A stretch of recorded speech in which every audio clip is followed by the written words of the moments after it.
How does a president go about becoming a superior president, a superior leader, someone who will be known as the man of the century or the president of the century?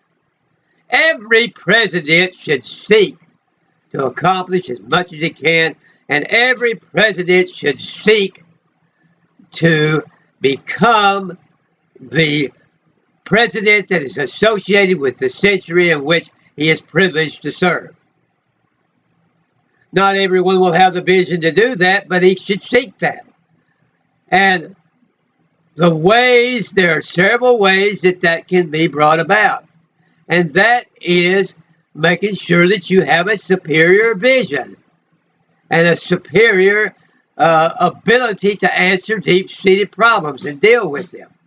That you have these problems, many of these problems worked out well ahead of time and understand them deeply, and therefore how to find those deep solutions and problems, understanding the root causes of all the problems that occur. Having a good map of what your future is going to look like and what it's going to be. And then having a good vision of what the century that you live in is going to be able to accomplish and what's going to come about in the next 30, 40, 50 years and in the next century after yours and the century after that. Understanding the entire road going from the time that the country started till 3 centuries in the future. And understanding that progression and how what has happened in the past is going to affect the future. And then you have your place in history and understand that just as the past 2 centuries have affected what we have now, that what you do and decisions you make is going to affect the next 2 or 3 centuries. And really just getting a good grip on that by spending a lot of time thinking about it long before you ever become president. You know, young people should really look at that if they're thinking about ever becoming president at all, that they should understand how history goes to make the future and how decisions today make the future. Every decision is important. Nothing should be done willy-nilly because every decision that you as president make will affect the future, and many times in serious ways. Finding those deep-seated problems, understanding, having the reflection ability and the inspiration ability to find those deep-seated problems and what their roots are, what has caused them to come about.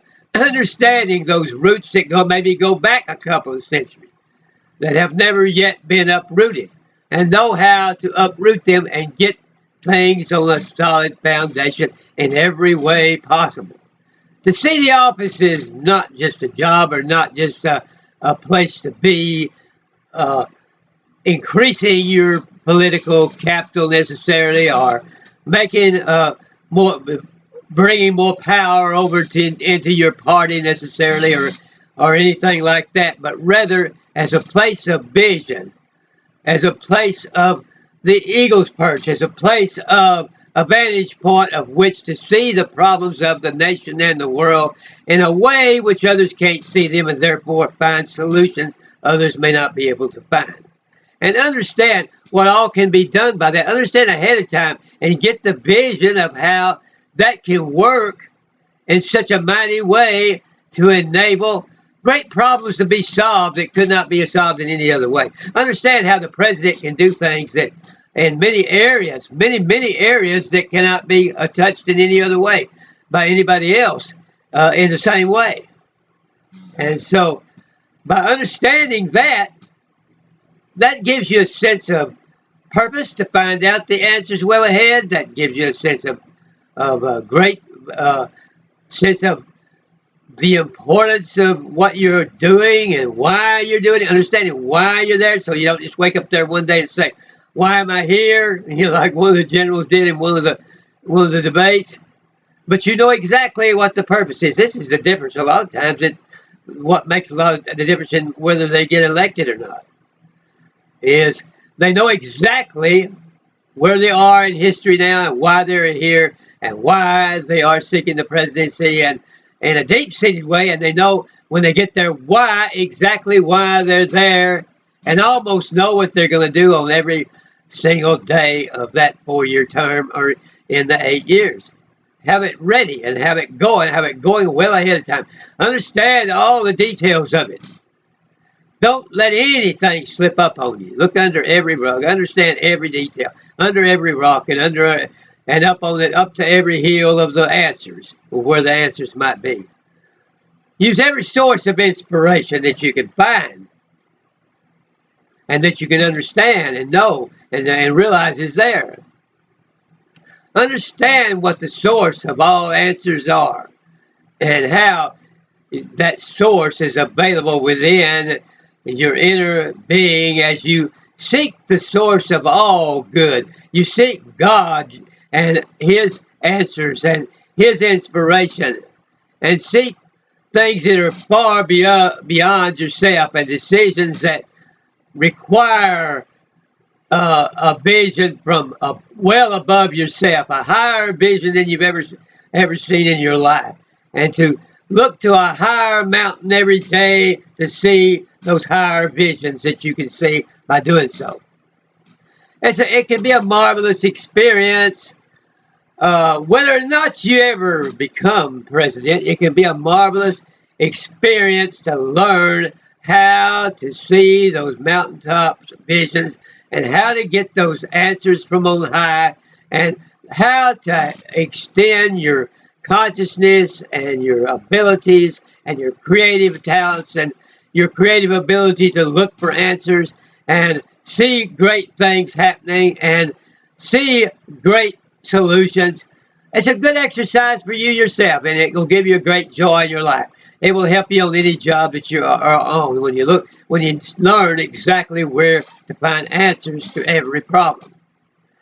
So, as we look to the next president, we need to ask ourselves, are these many deep-seated problems that we have in this country going to finally be answered by whoever wins in 2024?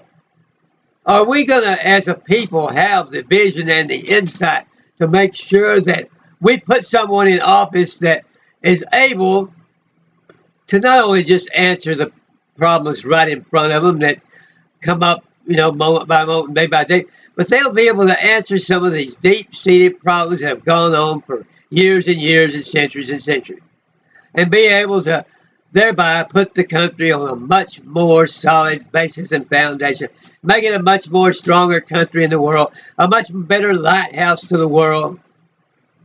And we should all be looking to that. What will make the country a lighthouse to the world that will shine ever brighter and ever brighter?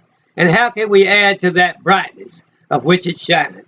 How can we put it on a higher mountain? How can we cause it to be in a position with the power financially, militarily, and every otherwise, economically and every otherwise, technologically, and the ability to compete and every otherwise, in order to be a higher tower in the world and shed a brighter light? How we fare economically and how we protect our military and how we fare technologically and are able to compete determines how high that tower will be and how soon and how long it will last, or how soon it may be taken down and other countries will take the place of our position in the world. And that, whether that's going to happen might accidentally happen right away, or whether it might take 2 or 3 or 4 centuries. We don't want it to happen either time. We don't want it to be taken down even 2, 3, 4 centuries ahead. So we got to do things in the moment today that will protect that tower of the United States. Even 3 or 4 centuries down the road, it'll still be shedding its light abroad, and its light will still be getting ever more bright. Those things need to be a concern of any president, especially if he wants to really be the man of the century or the president of the century in which he was privileged to serve.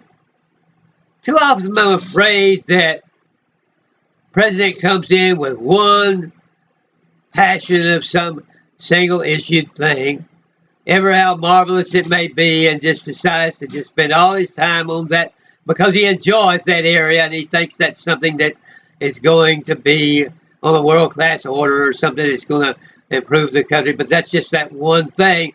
But they see that it's going to take so much time to get it passed that they're willing to just put everything else aside and work on that one. That's not a good idea.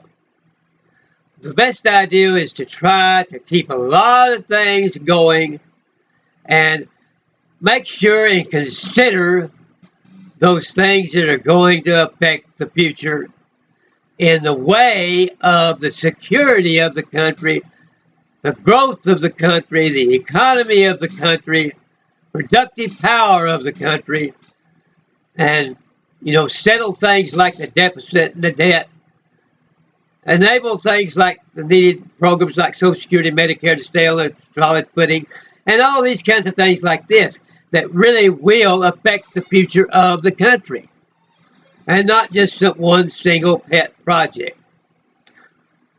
Whether or not that one single pet project gets adopted, all of these other programs, many of which will get adopted, it will be just as good for the future. And certainly better to get a lot of great things done than to just try to get one single particular issue, however great it may be. And so it needs to be, a president needs to be a multitasking person, a multi-vision person, able to have a vision in many different areas and able to apply himself in many different areas. I think President Clinton used the word compartmentalism, so that as you have each one of these visions in a compartment, when you go to them, you work with them with all your might, but then the others are there to go to work on equally as you reach the particular time period allotted for them. And so the vision continues on and on for each of the ones that you have put your mind to. But seeking your inner source, seeking God, seeking a higher inspiration, seeking to reflect higher ideals, seeking to reflect higher visions, seeking to reflect a higher love for the country, more love for the country, a greater respect for all the people of the country, a way that you can bring each and every citizen to view themselves in a higher way and see themselves as more productive, see themselves as able to contribute to the country.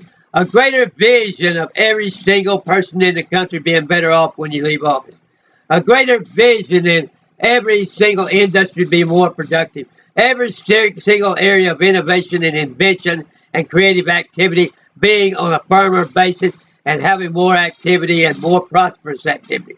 Every single industry being more prosperous and more competitive. And seeing every town, village, and community and state and county and state as becoming more effective in its vision and more prosperous in what it wants to accomplish. And see more unity between all the states, all the counties, all the towns, and all the villages, and all the people. A greater vision of unity and interrelationship and working together and prospering together and seeing the next person's prosperity as intertwined with yours and determining somewhat your own prosperity. So I'm going to pray for this great vision right now, that people who are running for leadership and all of our citizens of the country will see a great vision about just how great this country can be when we all work together. We all develop a higher vision. We all develop a higher hope. We all begin to reflect on greater things that can be done. When we all see the vision and our place in the vision.